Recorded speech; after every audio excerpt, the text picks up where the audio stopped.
di gerbang depan SD, sekolah, dia berhenti. Kemudian sejenak dia melihat di depan sana ada tukang atau penjual balon.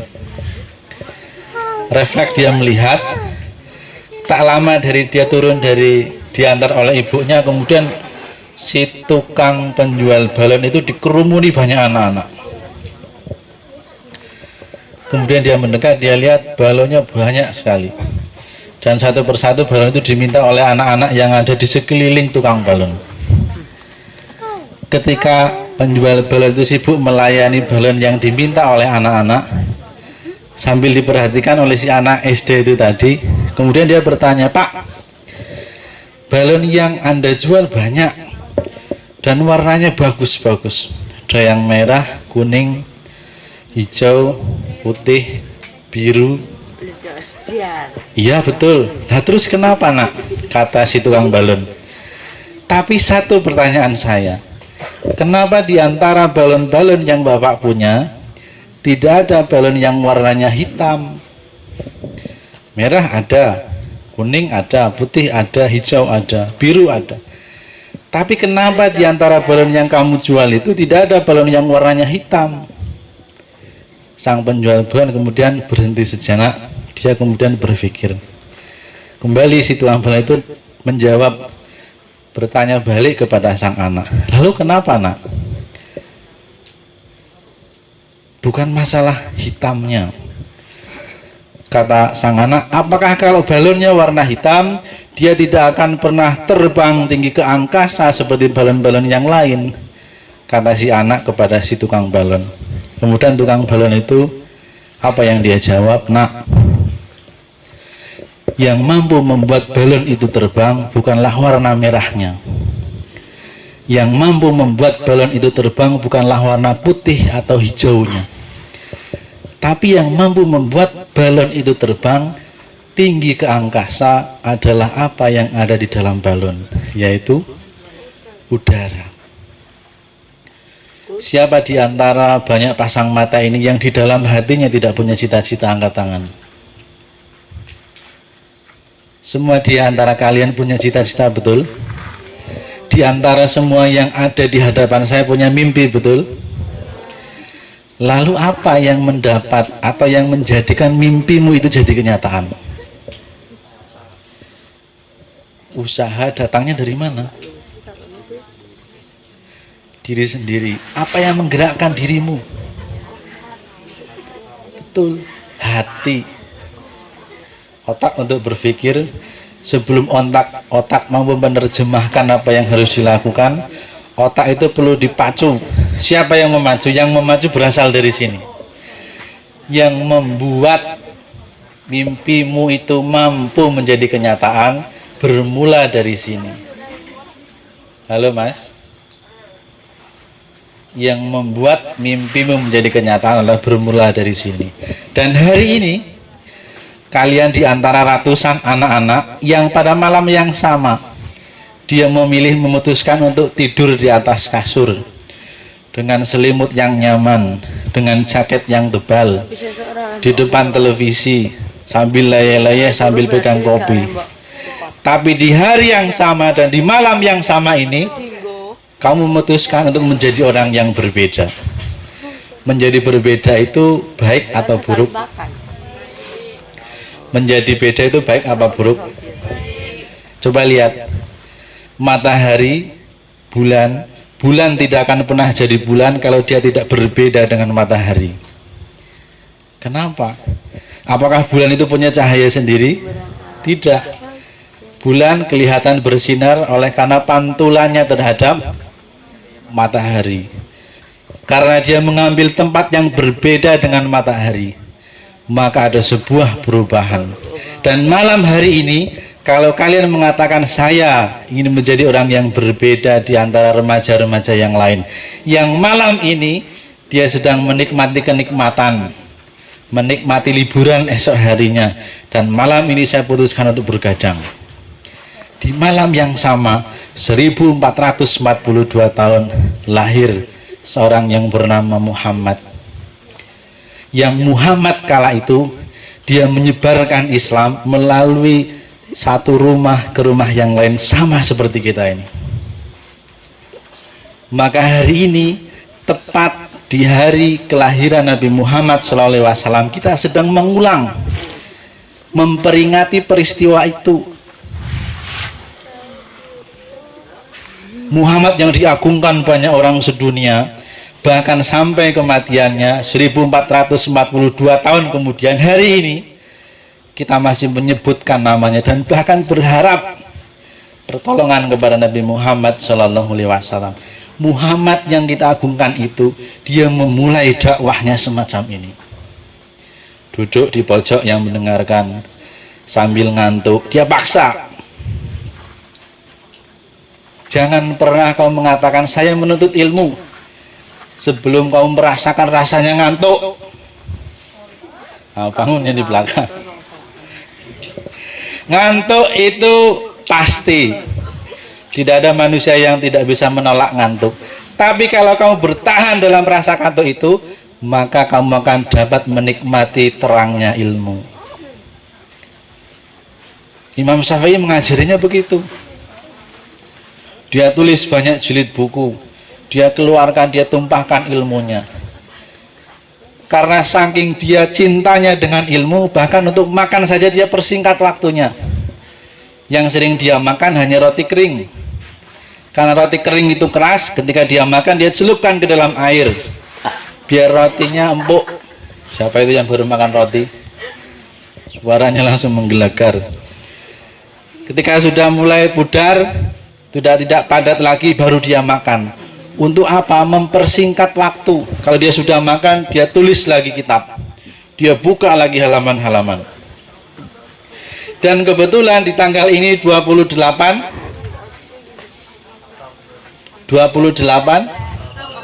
Oktober 1928, gara-gara orang yang duduk seperti ini, halo yang baju merah, seperti kamu dan seperti yang lainnya, dia berlelah-lelah pertemuan. Ada namanya Yong Java, Yong Celebes, Yong Sumantran Bon, pemuda Sumatera, pemuda Jawa. Dia berkumpul dan menyatakan, lalu kemudian muncullah yang namanya Indonesia adalah bahasa resminya bangsa Indonesia ini. Bermula dari orang-orang seperti ini. Orang yang banyak mengubah sejarah bermula dari anak-anak seperti ini. Maka Bung Karno pernah mengatakan, bawalah kepadaku 10 pemuda, maka akan aku goncangkan dunia. Bawa kepadaku 1000 pemuda, niscaya ku cabut Semeru dari akar-akarnya. Luar biasa itu. Pemuda berarti tempatnya inspiratif. Pemuda berarti tempatnya tidak kenal lelah, ngantuk lah, gampang ngantuk. Ketika saya seperti kalian ini, saya teringat 5 hari 4 malam. Saya dididik bagaimana belajar untuk membaca. 5 hari 4 malam itu ketika saya masuk, tidak ada jam, tidak ada HP. Yang membuka HP, kita sepakat, kita sebut orang yang buka HP itu sebagai pengkhianat. Luar biasa itu. Tidak banyak, 25 orang. 5 hari 4 malam. Mulai dari pagi jam 6 sampai datang waktunya Isya, kerjaan kita hanya buka buku. Bukunya itu kalau dijejer, ditata rapi, ada 5 meter dari kiri ke kanan, tingginya 1 meter. Itu bahan yang harus dihabiskan selama 5 hari. Pagi setelah subuh kita buka buku sampai datang waktu Isya. Isya selesai, makan, kita presentasi, berdebat. Apa yang saya baca saya sampaikan kepada orang. Kalau dia tidak setuju, dia boleh bantah dengan ilmu yang dia punya. Sampai tidak tahu, ternyata kita diingatkan oleh adzan subuh. Tidak ada yang ngantuk. Karena kalau ada yang ngantuk, berarti dia yang dibantai oleh teman-temannya itu. Pertanyaannya nggak selesai-selesai. Dan kita semuanya nggak ada yang ngantuk, karena takut. Kalau ngantuk, maka pertanyaan itu bertubi-tubi nggak selesai-selesai sama saya.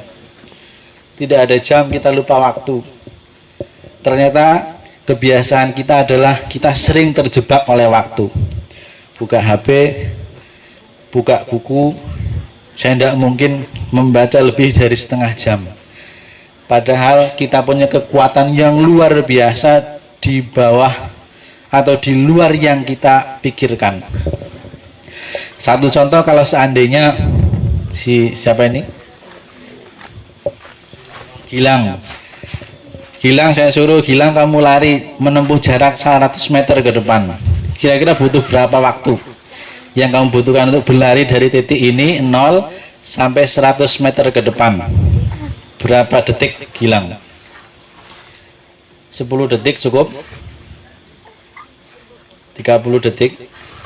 1 menit? 1 menit cukup? 100 meter?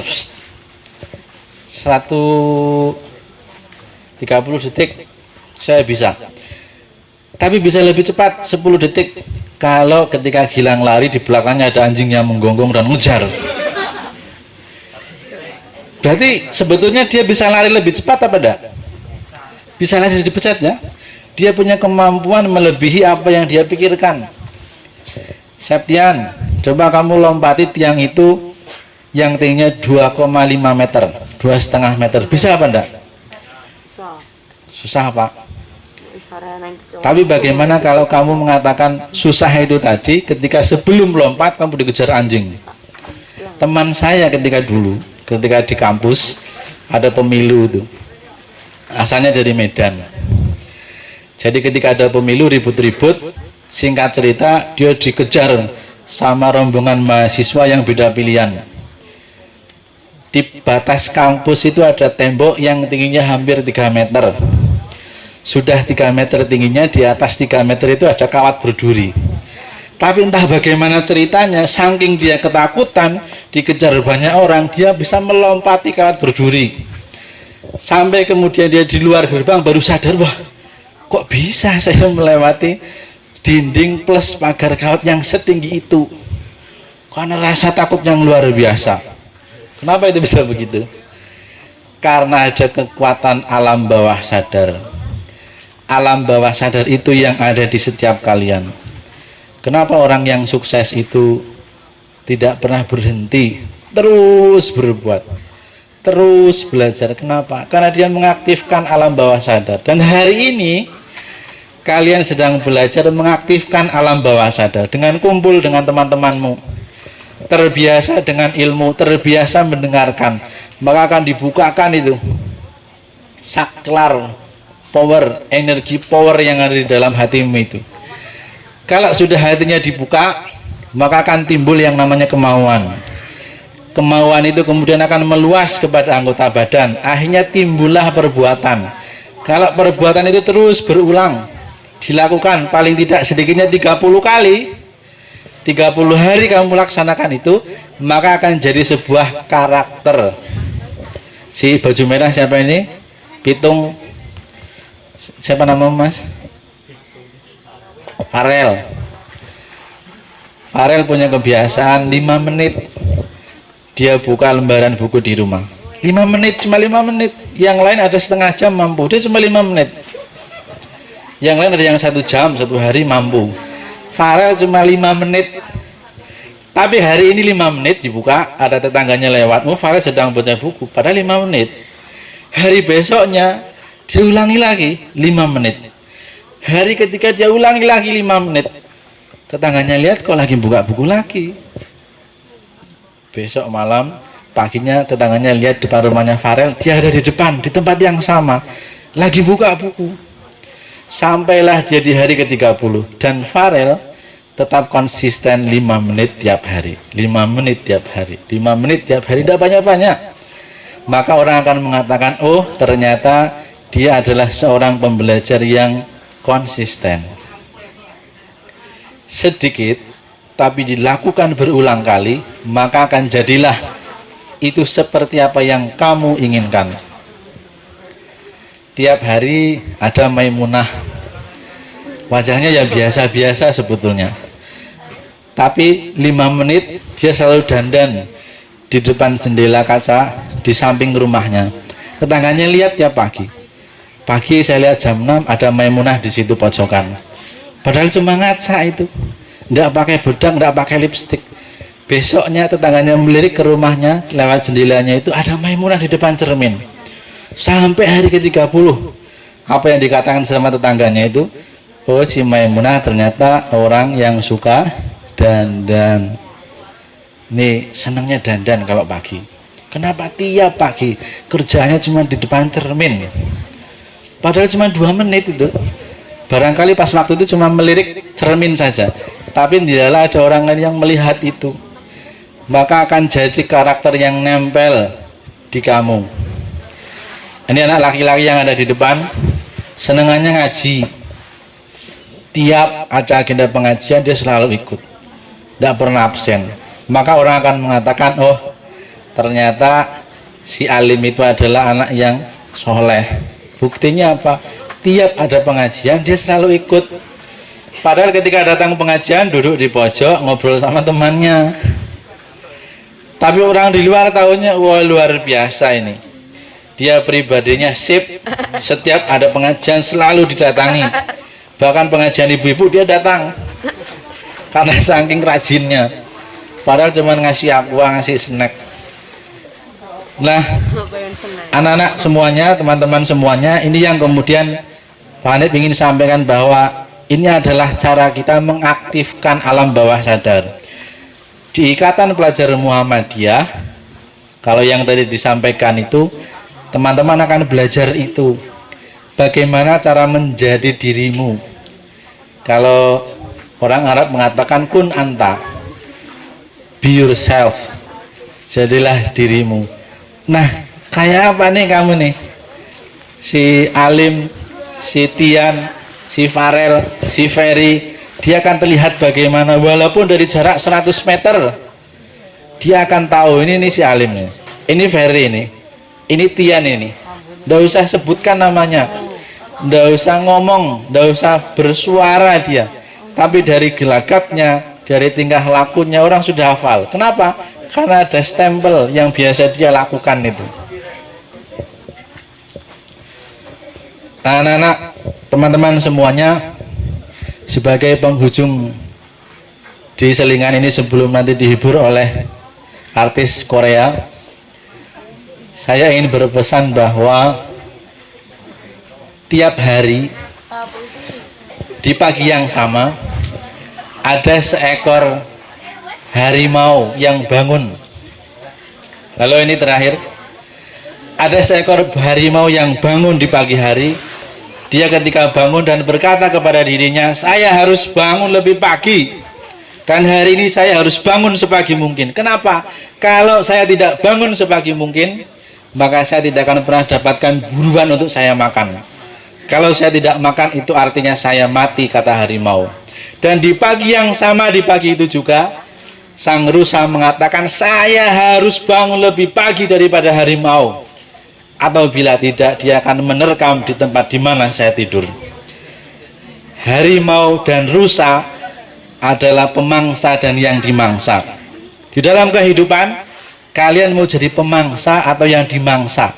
Kalian mau jadi orang yang ambil kesempatan atau yang ditinggalkan oleh zaman? Kamu yang memutuskan. Maka di dalam filosofi orang Cina itu mengatakan, kalian pasti pernah mendengar, bangunlah sepagi mungkin. Kalau tidak, rezekinya akan dipatok ayam. Dan itu diyakini oleh orang Cina. Buktinya apa? Kalau kamu pergi beli mie ayam atau bakso, yang dihidangkan adalah semangkuk bakso, di atas semangkuk dengan gambar ayam jago. Sejak ribuan tahun yang lalu, hadis ini tadi itu sudah diamalkan oleh orang Cina. Tempat makan mereka bergambar ayam jago. Saya harus bangun lebih pagi, kalau enggak, ini nih simbol ayam jago ini akan menghilangkan rezeki saya. Maka jadi orang yang pertama yang memulai duluan itu adalah orang yang terhebat. Hari ini kalian adalah orang yang pertama membuat sejarah. Camping ceria angkatan pertama. Nanti akan ada angkatan kedua, ketiga, dan seterusnya. Tapi yang akan dikenang adalah yang pertama kali melakukan. Sudah di tempat yang besar, lampunya hidup mati, wah perlu kenangan.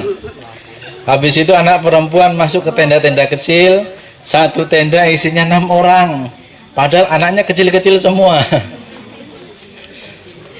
Sampai tadi didatangkan tenda yang baru didirikan.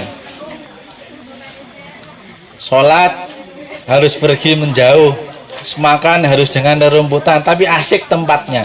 Ini yang paling berkesan. Dan kalau kalian mau jadi orang yang hebat, maka jadilah yang pertama kali melakukan, pertama kali yang tergerak, pertama kali yang menginspirasi. Kalian kembali ke sekolah, jadilah orang yang pertama masuk kelas ketika sudah mulai pelajaran. Itu akan berkesan. Jadilah orang yang pertama kali melakukan atau melaksanakan tugas. Yang lain masih santai-santai, saya tulis duluan itu. Kenapa kamu nggak ikut yang lain? Biarkan, saya tidak ada urusan yang lain. Yang penting saya mau jadi yang terbaik. Kalau kalian terbiasa dengan yang pertama kali melakukan, pertama kali tergerak, pertama kali melakukan sesuatu, maka kalian akan terbiasa menjadi orang yang mampu membuat perubahan. Karena perubahan itu bermula dari hal yang paling kecil. Kalau kata Hakim itu, mulai dari diri sendiri, mulai dari yang terkecil, dan mulai saat ini. Apa yang dapat kamu lakukan, lakukan walaupun hal yang paling kecil. Dalam ruangan ini, semoga mengawali apa yang kalian cita-citakan. Berteman lebih banyak, berwawasan menjadi tambah luas, dan intinya adalah awal mula kita bermuhammadiyah. Tadi dikenalkan bahwa Muhammadiyah itu apa, Ikatan Pelajar Muhammadiyah itu apa, dan yang hari ini saya yakini siapapun yang mencoba mengawali melakukan kebaikan, dia akan mendapatkan puluhan kali lipat dari kebaikan yang dia berusaha tanamkan itu. Sampai hari ini Pak Hanif meyakini itu. Mulai dari ketika saya seperti kalian, dari MTS saya kenal IPM, dan sampai hari ini saya yakin bahwa sedikit kebaikan yang kamu lakukan, imbasnya itu akan sangat besar dan tidak kita duga. Satu saat kamu akan mengetahui apa yang Pak Hanif katakan ini. Kalian akan menyadarinya barangkali 10 atau 20 tahun mendatang, bahwa apa yang kita lakukan yang penting ikhlas, tanpa mengharapkan pujian dari orang lain, suatu saat akan menjadikan atau mendatangkan kemudahan bagimu. Hari itu hanya itu yang dapat saya sampaikan. Kelihatannya sudah tidak sabar untuk acara dari Korea itu. Terakhir, semoga malam ini menjadi malam yang tidak pernah terlupakan. Apapun yang terjadi pada malam hari ini, mari kita ambil yang baik. Mari kita ambil apa yang terbaik pada malam hari ini. Tentang silaturahimnya, tentang ilmunya, dan tentang perkaderannya nanti. Dan semoga Allah memudahkan kita hingga acara ini selesai hingga esok hari. Itu yang dapat kami sampaikan. Kurang lebihnya mohon maaf. Assalamualaikum warahmatullahi wabarakatuh.